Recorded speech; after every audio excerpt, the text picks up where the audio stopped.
ain't bought. So, okay, we wasn't talk about, 9 to 5. Well, we talk about a little bit, but I'm gonna sit down and write some things so I can get more in depth, right? Like I want to. But I feel like some of you guys need to hear this, right? Some of you guys going through this stage right now, right? And it's like you've always been a working person, right? You've always taken care of yourself, okay? You never been the one to mooch off of people. You never been the one to try to sucker people into taking care of you, right? You've never been the one to, you know, just the barter system, right? Sleeping with somebody to stay somewhere. Not saying I'm not judging nobody, right? Because I know situations happen in life and things happen, right? And everybody is in a different place. That's not what I'm saying, okay? What was I saying? Anyway, okay. Um. Okay, thank you, Holy Spirit. Some of you guys are in a mode, right? How do I describe the feeling? When I feel it, okay, this energy, this feeling that I'm talking about, when I feel it, it feels like being unfulfilled. It feels like settling. It feels like poverty. To me, that's what it feels like to me, right? Like I've worked since I was able to work, okay, and I've been working ever since then, right? I work hard, all right. I do my best work, all right. Why? Because it represents me, right? It represents who I am, right, as well as who God is in my life, right? I work as if I'm working unto the Lord. Okay, to the best of my abilities. Okay, I ain't perfect. All right, and I'm just saying, when I do work, that's what's on my mind. That's what I think of. Right, I'm working as if I'm working unto the Lord, which I am. Right, but all of a sudden, okay, all of a sudden, right, ow, ow, ow, ow, and this is before anything relational or anything outside of me, right? Started, I started dealing with it, whatever. This is when I was by myself, right? The job that I loved at one point, right? I was a I was a peer navigator. Basically, I was a counselor, right? I was a caseworker, okay, for this HIV/AIDS nonprofit, okay. So I had a client base of like 150 something people, right? That I had to call, check up on, right? Make some of their doctor's appointments, make some of their, um, food bank appointments and stops, and take them to their appointments, and I just basically played a mother father type role to people who don't have anybody else, right? And I loved that job, right? It wasn't even a job to me. It was like it wasn't. I didn't even look at it like that, right? I was excited to go to work every day, right? I didn't look at it as work, right? But you know what made it difficult? You know what started to make me look at it like I don't know if I want to do this, right? And it wasn't even the job specifically, right? The people around me, like my boss, all of the other case managers that were managing their own programs and people, they started to shift. Like people that were close, or considered close to me, as close as you can get without me, revealing all of myself to you, right? They started to do weird stuff, right? All of a sudden, everything I did was it was a offense. 444 on my timer. It was an offense, right? Especially like when I'm quiet. Like it depends. You really got to gauge me on my quietness, right? Sometimes I'm just not having such a good day, right? And I'll be quiet, and that's more so I don't lash out on people, or so I don't say something. You know what I'm saying? That was then, right? I'm different now. I'm a little bit different now, right? I'll still be quiet when I feel like I have nothing nice to say, right? That saying, if you don't have nothing nice to say, don't say nothing at all. I go by that a lot. A lot. All right? I think about what I'll say before I'm going to say it. Unless I'm at a boiling point, and even then, I still do. Right? As much as possible. So, a lot of you are feeling this, like, what do I want to call it? Trepidation. Is that the word? Trepidation. I don't know if that's the word or not, but you're feeling like, oh, we can continue the story. Okay, so I started to feel like neglected at my job, right? Because that's what all my other coworkers started to do. They started to find issues to pick with me, right? Like, how many meetings did I have in my program, this week, and what was the topics? What did we talk about? What did I have the men do and work on, and all the tedious things, right? That were not the regular before, right? It's like they started to try to find anything to get me out of there, right? And even when I tried to collect, what's it called? See, I've never collected it before. That's why I don't even remember the name. Unemployment, right? Even when I tried to collect unemployment, they made it to where, right? The boss, and let me tell you, like, they did me so cold, right? The boss was already sending me inappropriate stuff that he shouldn't have been sending me, right? Along with another coworker, right? That was their best friend, right? See, conflict of interest, okay? Because I didn't reciprocate, okay? Because I didn't do back to them what they were doing to me, right? Sending me sexually explicit photos, okay? Because I didn't comply, they felt like I was a liability and they had to get me up out of there. Yeah. So what they did was they suspended me from work for something petty, something that doesn't even have nothing to do with me, right? And made it as if it had something to do with me, okay? And a lot of jobs will do this. They'll put you on suspension, right? And then fire you. That's what that suspension is. It's a let go. You're fired, right? But I've never been fired from a job never been fired from a job in my life, okay?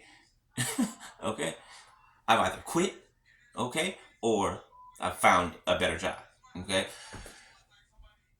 My point that I'm trying to make is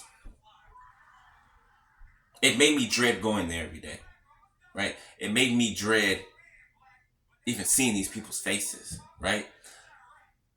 The times that I did go to work, right, it was only because of my clients. That's it. That's it. When I didn't go to work, even after they let me go from there, I still called with my client. I still called my clients. I still called my patient, my patients or whatever, with the same routine, making sure they're all right, making sure that I did that for a while until I found, something else and started doing other things, right? But the moral of the story is I dreaded going there every day. I hated it. I hated it. Okay? And unfortunately, right, they did what they did, right? Slick and slide, put me on suspension and then basically let me go. Didn't say you're fired. We just say, oh, we're just going to have to let you go. Blocked me from collecting Social Security, unemployment, okay? You know the reason that they gave the unemployment? No reason at all. Unemployment checks with them. Well, they said they don't have a reason why they fired you. They just fired you. That's another thing. I don't like the type of power that people have over other people's lives. You know what I'm saying? Like unemployment, that's really our money that we didn't already worked for, right? That's just that. Typically, it should just be a savings, right? That's just saved up there just in case you fall upon hard times. You can dip into your unemployment savings, right? No, they make you fight. They want to make you fight for it. Jump through hoops, do a little couple tricks, slide on down the walkway in your dress socks. They want you to do a whole bunch of things, right? Do you know that I did not even get back pay from my unemployment? Yeah. You think they give a damn about it? No. 10-10 on my timer? No. No, right? And every job I went to after that, I started to get the same feeling. Like, I just feel unfulfilled. I feel like I should be doing something greater. I feel like I'm meant for something more.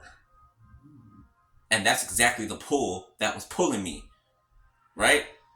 Even this last job that I just got, right? Holy Spirit was telling me, now I can see, was telling me to sit still, be still. Like, you don't need to be still because I'm working something out here. All right? Chill. But of course, I couldn't chill. I had to get up and go. You know, I'm impatient. I'm still impatient. Okay, I am. I'm progress. 11:01 on my timer. It's a work in progress. All right. Uh, but yeah, I was impatient, so I had to get a job. Oh, I went to go get a job. All right, I started work again because I'm used to that. I'm used to working. I'm used to and plus it kept me from thinking about my life for a little bit, right? Thinking about the things that are, ailing me sometimes, right? So my point is, okay, love many, is a lot of you guys are having that pull, right? You're having that unfulfilling feeling. You're having that like you're having that feeling like you're wasting your life, right? Like you're wasting your time, right? Like you should be doing something greater, right? Like you're meant for something big, right? That's because you are. That's because you are. That's because you are, right? Learn the tug. Learn the tug. Like the tug that the Holy Spirit tug. Learn that tug.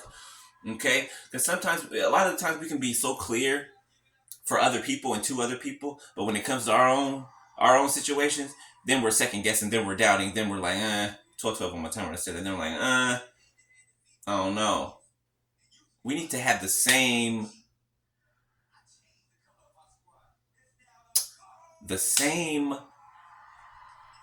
conscious, Holy Spirit, help me with the word here. The same conscious, I can't find a word for what I'm trying to put into words.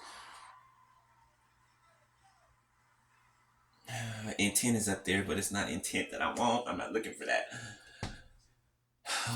Whatever. Okay, so a lot of you are having that pull, okay, and it's because a lot of you are supposed to have your own businesses, okay. A lot of you are supposed to start businesses with other people, right? A lot of you have books to put out, me included, okay.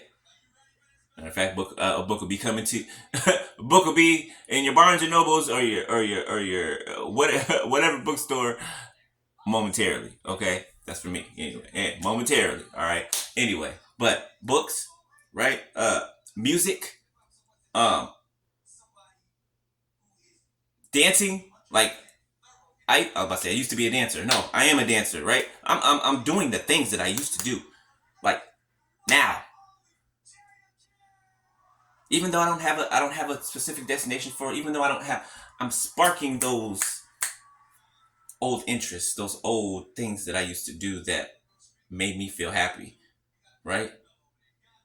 And that's one of them, right? But my point is, you're being pulled, right? I'm not saying quit your job. That ain't what I'm saying. All right, don't say Leon said quit my job. I didn't say that, right? I'm saying you're having this pull, okay? This tug is tugging on you, like, hey, start that business. Hey, start that LLC. Hey, do.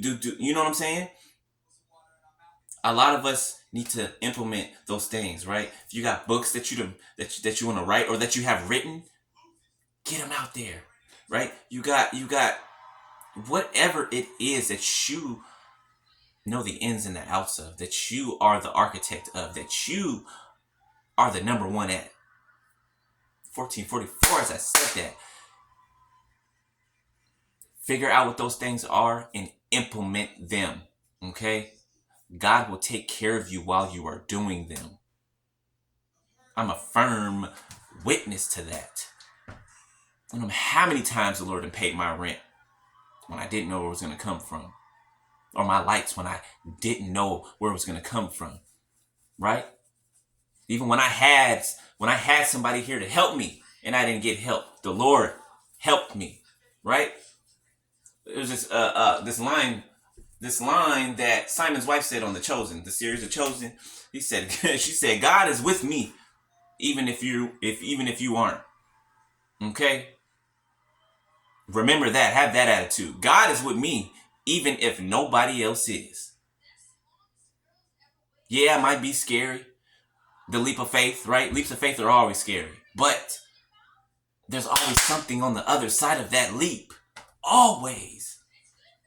Always. God does not put a faith test in front of you if there's not anything on the other side of that test. Every faith test has something on the other side of it. Right?